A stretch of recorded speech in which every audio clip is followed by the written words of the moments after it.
Hi, today I'm going to talk to you about Kanbanchi, a project management app, and let's get to it. So I have a shortcut here. Kanbanchi, the shortcut takes me to all my dashboards, and I can click on all of them. I'm first going to show you what Kanbanchi is all about. When you open a brand new dashboard, Kanbanchi is a to-do, doing, or done type of dashboard where you can add cards to indicate what you are working on, what you need to do next, and what you've completed. Well, I've adapted this software, this app, to fit for my classroom needs. And one area that I find that I always need some more management with is long term tasks, like a writing process piece, like an essay or a project. Um, Let me go ahead and open a sample. So I use Kanbanchi for writing and for long term projects. And let's take a look at what I did for writing. When I open my argumentative dashboard, you'll see that what I have done is I take a card, and for every column, I list every big milestone in the writing process. So here, the first big milestone in the writing process is to outline an essay. And what students get to see is they have access to this dashboard. They get to see all the requirements for this milestone. So, for example, to outline an essay, students must first outline an intro, a body one, body two, and conclusion. After students complete this milestone, they move to the next one, and now they need to draft their introduction. So when they click on my list, they know that in their introduction, they have to include a hook, background, thesis, forecast, and forecast.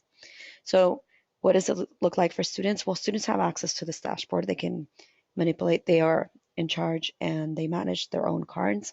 So to enter a student card, I simply add student one and so forth. So I add a card for every student in my class. So let's pretend this is student one and the student is starting this writing piece. Well, as the student moves along this process, they will add each item to their checklist.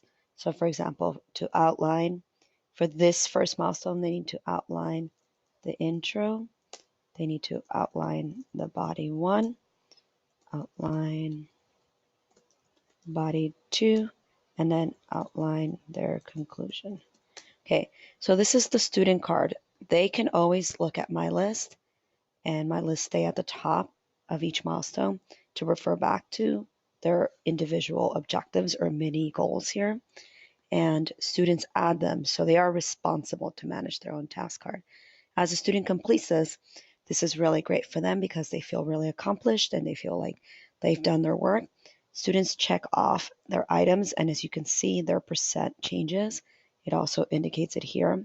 So students feel really accomplished, and it makes a really overwhelming large task like writing an essay very, very attainable and manageable. So here we go. As soon as students complete a milestone here, their percent turns green, and now they move their card over. So they're going to move it over to, there we go. They're going to move it over to the next milestone to draft their intro. Now the student enters a second milestone in this big overwhelming essay, and they start by adding their new objectives, their mini objectives. So they'll go into their card, and now they need to draft a hook, and we can refer back to my list. Then I need to draft a background, thesis, forecast one, forecast two. Okay, so the same process again. This is very transparent. Students do not have to wait for me to give them instructions to tell them what they need to do next. They simply can look at the next milestone and look at the list of items or objectives they need to complete. So in this case, student one, as soon as he or she finishes and they draft the hook, they check it off, background, thesis, and so forth. Of course, for these items, I am modeling this in the class. I'm giving direct instruction, or I'm doing mini lessons, or I'm doing this in small groups or as a whole class, and I'm teaching students how to do this. But they are managing their own cards and they can move at the pace that's appropriate for them. So now let me show you what this looks like further down this process. So they draft body two, conclusion. Then I get into editing, revising, so they share with partners, they revise and edit, and then they publish. Here you have a sample of student work, and this is really great. Kanbanchi has a lot of great features you can use. For example, color coding. All my cards stay one color at the top, so that students don't move them and they don't have to delete them by accident. Students, you can group students by color, by groups. If you need to target your red students, for example, you can color code them. Also, you can use it in another way, grading. If you grade, for example, if you grade all the students in red, you can indicate red or green. So you can use the colors in many different ways. Here, students can also receive direct feedback when I confer with them. So let's take a look at the student here.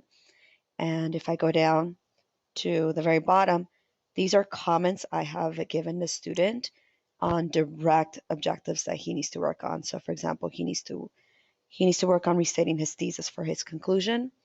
And that's his objective. So when I confer with students, I can give them specific objectives that are that meet their needs, and every student has access to these comments, so they can always go back and take a look at their objectives, so they don't have to wait for me.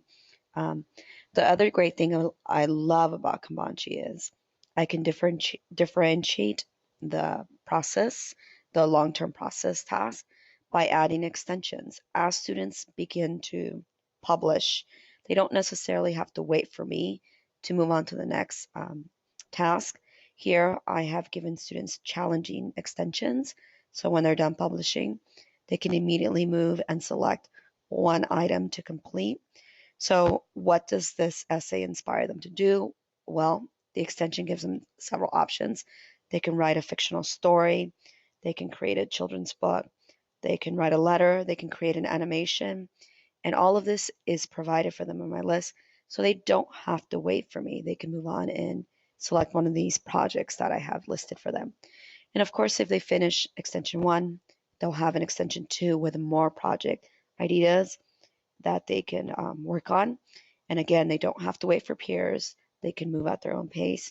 And then I'll give them a final extension at the end of part three. So this is a real class. You can see where students ended.